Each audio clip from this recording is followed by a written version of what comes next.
Welcome back, everybody, to the Grizgoat. This is our final episode for the African animal exhibits. That's right. We are finishing up our African area, at least the interior part. We might do some African animals on the exterior, but right now we are only working on interior animals. So next will be Asia. Make sure you like and subscribe. If you subscribe now, you're in before I hit 1,000. And I'm pretty sure we're going to do that pretty soon. So that'll be very cool for you to be able to say that you liked Grizgoat before Grizgoat was cool. I want that for you to have that experience in your life. So be like the 650 something other people and hit that subscribe button, hit that like button. Watch the entire series all the way through. I've changed. I have grown as a human being. I'm 2 months older than I was when I started. That's crazy. But anyway, like and subscribe if you're enjoying the videos. If not, you don't have to. I would like you to. Okay, that's gone on way too long. So yeah, I don't think I've said yet, but we are making a lemur enclosure. I decided on lemurs. There were a lot of good suggestions in the comments of the last video, but lemurs we hadn't done anything with Madagascar yet. If I do other African stuff, I'm probably going to go really big with it on the outer loop. So, kind of some of those bigger animals, we're going big on the outer loop. So just to close it off, we had the perfect area for, I don't know what you call a group of lemurs, a pack, a gang. But we have enough space that we can put all three types of lemurs in one enclosure, have a breeding pair of each, and allow for a few juveniles, which is exactly what I wanted. And also, we did our lowland gorilla area last episode, so that kind of jungly theme kind of blends nicely in with our lemurs. So yeah, I think our interior African area has a good mix of kind of some nice African animals.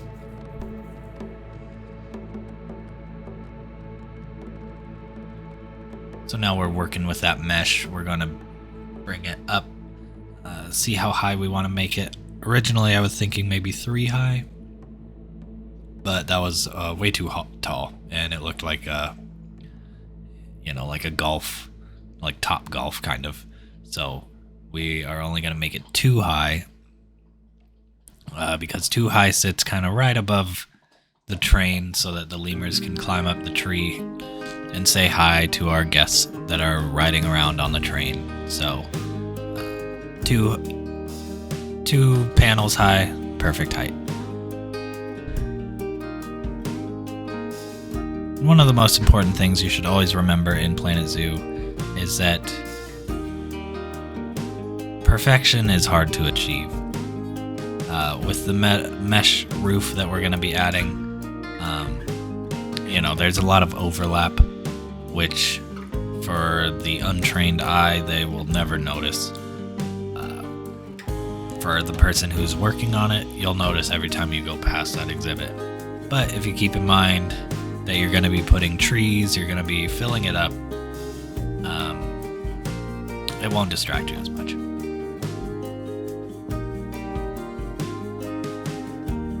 So just embrace your flaws and just build something. And so I'm keeping that iron rod on there just because I want to show some kind of structure internally on this mesh, so it's not just like a big giant sheet of mesh. In a zoo, I feel like they would actually like stretch it across wires and stuff like that. And that'll give me a place to attach some climbing poles that are going to also be support structures. So that I'm putting those in right now. So these are a climbing pole from the African pack. They're just going to hold up that center beam that I placed and kind of give the whole thing some way of standing up in reality. Now we're going to work on our climbing structure, so we're going to use kind of climbable objects, and we're going to kind of stick to these African trees that have the kind of paint on the outside of them.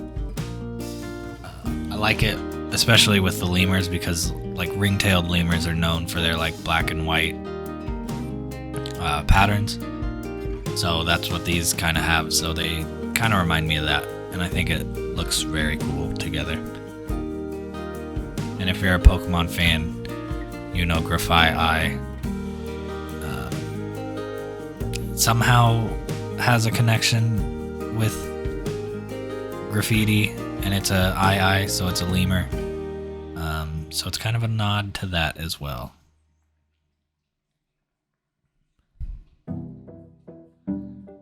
Now we got our lemurs in here, and we're just going to work on our terrain, leaving the dirt underneath where they're probably going to be running the most, and the grass to kind of the outside.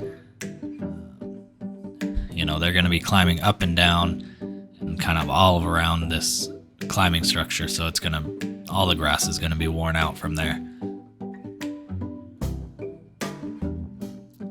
Now I was really hoping I could get a baobab tree in there, but it looks like the space is not going to accommodate it. So we're going to work on the waterfall for now.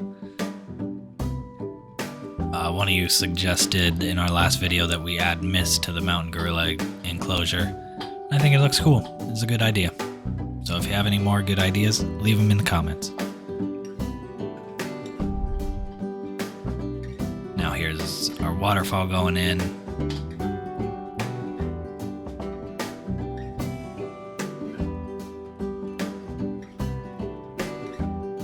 And if you run into a problem like I did where the terrain and the path are not cooperating, just hide it with rocks.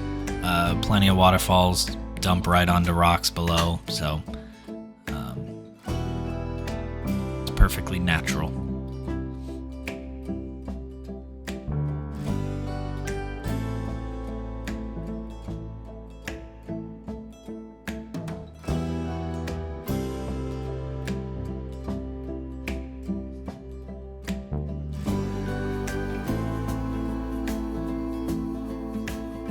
Now here I'm trying different foliage. Unfortunately, I'm gonna be unable to use this tree that I found. It's a savanna tree, so it was incompatible with the lemurs. They're jungle animal. So yeah, we had to get rid of that tree, but we put beds on the rocks. I think that's gonna be just kind of fun to see the lemurs run in between those. We put a kind of high wire type of thing in there for them to get from bed to bed.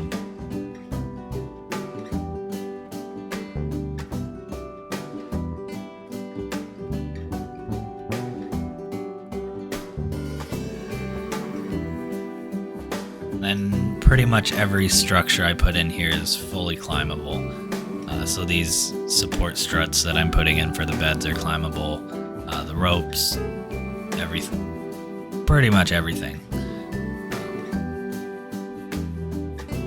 And then as I was building, I heard our gorilla over there playing on the keyboard, but unfortunately he did not want to play for us, and we will have to catch him another day.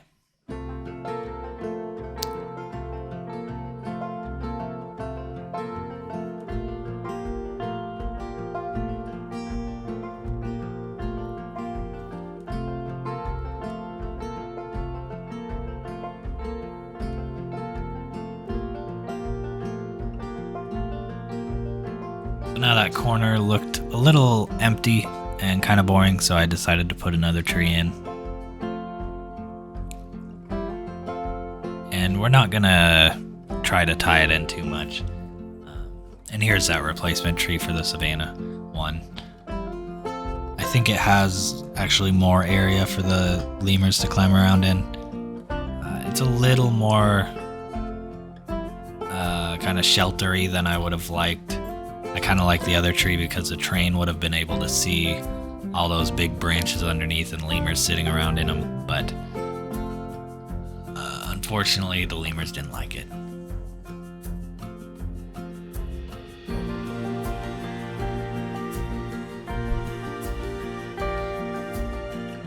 So now I'm connecting some of the branches of the tree to the bed platforms, just so the lemurs can kind of climb around to different areas without touching the ground.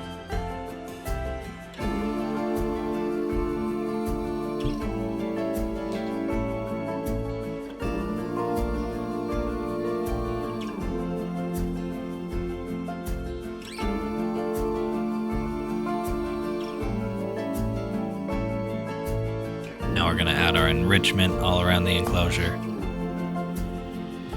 making sure that since there's 3 sides, we're going to add 3 objects kind of towards the front so that the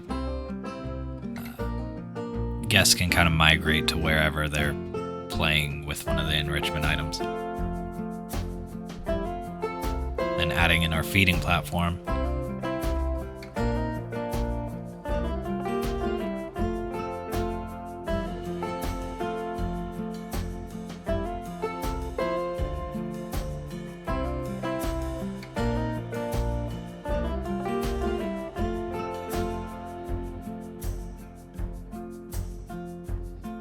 Now we're just going to add a few rocks to kind of set the cave for the gorilla viewing, make it look a little more natural. Now here are all 3 types of lemurs together.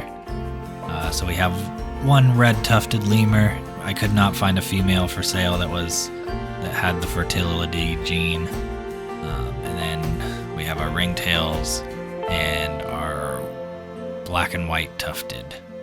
Then I tried to catch the gorilla again, playing the keyboard, but he ran away. One day we'll get him. One day.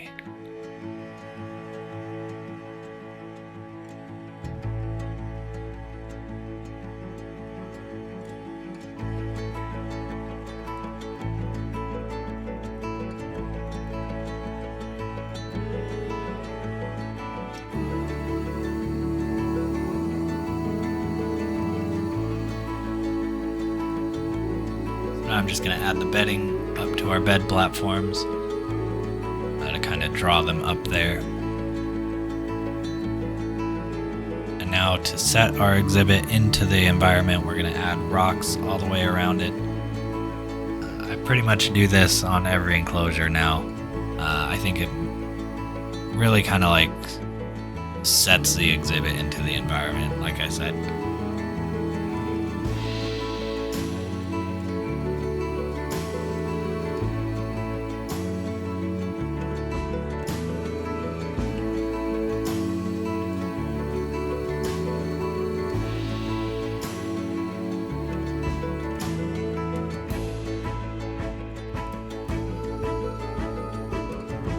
Just adding some of those scavola bushes, making sure everything just kind of fits in, kind of blend it with the gorilla exhibit so that everything is just kind of a seamless transition. And then we're gonna make the train side of our enclosure, or I guess of our cave, a little more visually friendly.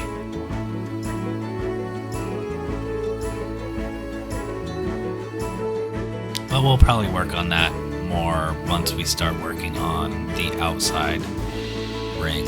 But for now, we're just focusing on the internals of the ring.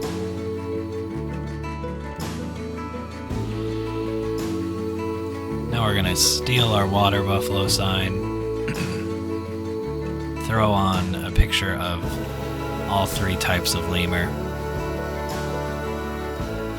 And here we go. Here is the complete enclosure. Thank you everybody who tuned into the Twitch stream when we built this. That was a good time as always. So if you're into somebody building really slowly, go follow my Twitch channel.